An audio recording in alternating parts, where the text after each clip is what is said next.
The Church of Jesus Christ of Latter-day Saints, from 23rd of the 8th month of 1446. The Book of Mormon is more than the most well-known Baptist fan fiction. The Doctrine and Covenants is more than a charismatic guide to organization. The Pearl of Great Price is more than rectifying drastic conflicts about origin. These and the oral tradition of the temples are primarily about the Americans. For any particular place or day, there are greater and greater degrees of teachings that are open. Sacred dramas are kept from profanation. Latter-day Saints supplement by hymns and officially sanctify former doctrines. Covenant theology is not quite it, but supersessionism is not exactly in translation either. It is as a living continuance representing a biblically based boundary.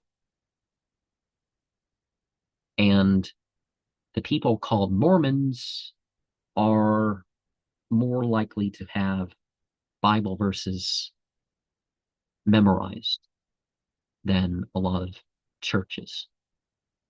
And they could be said to be a combination of Presbyterian, Methodist, Baptist, Apostolic, and Charismatic.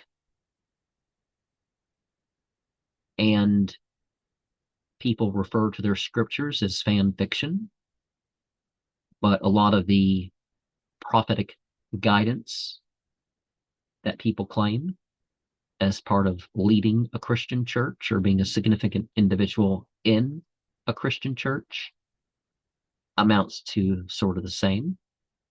And the Book of Mormon very much mirrors the Bible. And what I mean at the end is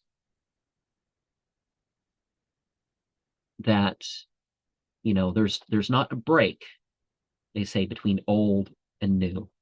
They say not that the early Christians under Paul and stuff got it wrong. They say that the later churches got it wrong. So you hear a lot of Catholics say that the LDS were criticizing how Paul and stuff did it, and that's not what they're criticizing, or that or how the Jews ran things. And it's like, no, just like Jesus criticized the liberals and the conservatives, that's what's going on there. And just like I said with the Bible in general 2 poems ago, is that